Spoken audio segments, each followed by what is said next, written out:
Thank you so much there to Phil Hawkins. All right, let's try and see if we can cross to Royal Bafokeng Stadium to be exact, where Ayanda Ali Payne is standing by at the ANC's 104th anniversary taking place, as I said, in the northwest Bokoni Bophirima. Ayanda Ali Payne, a very good morning to you. A very good morning to you, Lebu, and thank you so much once again for crossing to us. The crowds have started together, and you've heard that expression. That there's a sea of black, green, and gold. Well, that's exactly what we're seeing today. In fact, even my guests are wearing black, green, and gold. And that is because we are marking the 104th anniversary of the ANC. It was formed in 1912, Lebo. A good 60 years later, in 1972, O.R. Tambo, the then president of the ANC, penned that first January 8 statement. He was in Lusaka. It was meant to be an umkombandlela of some sort, a way forward to unite the ANC members in the diaspora, in exile, and even in South Africa, to make sure that unity is achieved. We're now joined by the Secretary General of the ANC, Mr. Gwede Mantashe, to speak to us about the significance of the January 8 statement today. Nopala, very good morning to you. It's always a pleasure. Morning, Ayanda. You're a very difficult person to pin down because wherever you go, the crowds just want to take pictures of you. So thank you so much for availing yourself. I'm beginning to charge for every picture a person takes with me. I can imagine. 20 randish. You're going to be a millionaire before the end of the day. Maybe those funds can go towards the movement. All right. Mr. Mantashe, let's talk a little bit about why January 8 statement is important in 2016. There are a few reasons for that. January 8th is a reminder that this organization was formed after many years of colonization and when our kings fought wars of dispossession. And 104 years ago, an organization was formed, and that's why it was formed on the basis of unity. Wars were lost because tribes fought wars individually, divided, and they collapsed. And colonizers dispossessed us. And then we formed the ANC. We must remind ourselves, history is very important, because if we don't understand our history, we're like a tree without roots, and therefore we can't blossom.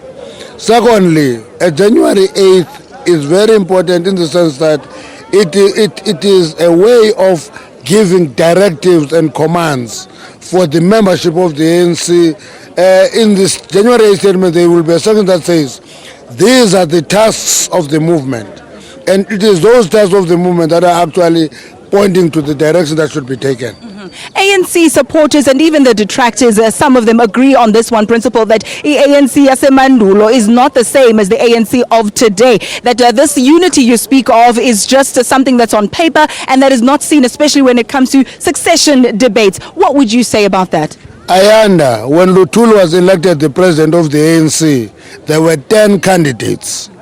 And that ended up with one president, Chief Albert Luthuli. So the question of succession and people being divided is part of a democratic process in an organization. It is actually a character of an organization with internal democracy. Number two, if the ANC would remain the same, it would be a dead organ. Only a dead organ remains the same. Otherwise, it collapses. We'll be stagnating. We had an ANC that went through the various phases. It went under difficult conditions of illegality. And that is a different ANC. There it was commitment and determination that actually determined who the member is. Because membership of the ANC was prison, was death, was persecution. Today is an open legal movement. People come here and I use the Chinese expression that we have opened the window for fresh air, and mosquitoes also come in. Therefore, we must be able to deal with the mosquitoes that are in the ANC. There are many of them. That's why you'll go to an ANC meeting, people fight physically in an ANC meeting. It is those mosquitoes that actually spoil the name of the ANC. Let's speak a little bit now about the January 8 statement that we can expect this time around. I know it is not a unilateral statement from the president, but one that is brought together by the collective, by the NEC. So I know for a fact that you know what's going to be in there. I know you're not going to divulge everything, but what can we look out for that's in there? What you should expect from a January 8 statement is that it must talk to pertinent issues that impact on society, because the ANC is the leader of society. Therefore, it will be amiss if the January 8 statement doesn't talk about the state of the economy. which is in their state. It is we're going through difficult economic period. It must talk to that issue. Number two, it will be a strange January 8 statement if it doesn't talk to local government.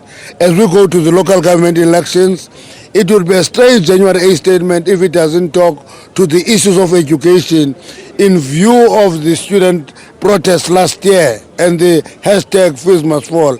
We understand that there are those who are actually already starting to mobilize for disruption of the opening of the universities. That is what we call early signs of counter-revolution. That you are not looking for solutions, you want to disrupt, you are actually wanting to collapse systems that are working and deprive young people with their future.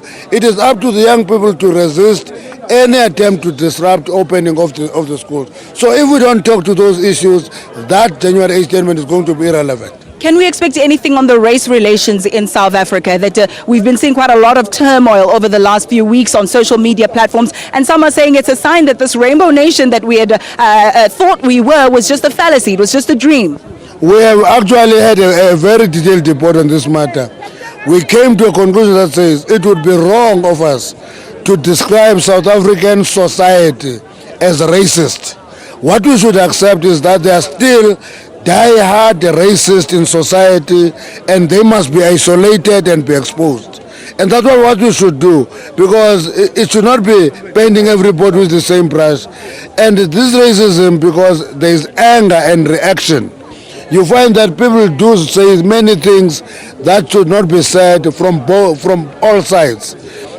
Black South Africans are very reconciliatory. Hard-nosed white racists are beginning to be arrogant and begin to put a finger in our nose.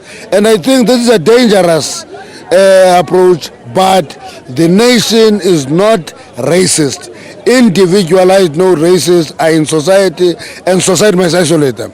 In 20 seconds or less, any hint on what we can expect as far as the theme for this year will be? We'll talk to the people, because people are their own liberators. We'll talk to the theme of people being their own liberators. How we phrase it is a different matter. That people must be active. We must stop this thing of waiting for delivery, past in the sun. We must sweat, work hard, and the state must support us. Thank you so much, Secretary General of the ANC, Mr. Gwede Mantashe. Quick ad break. When we come back, we have Mr. Jeff Khatebe, who's also going to add on to the conversation that we've just had. Stay with us.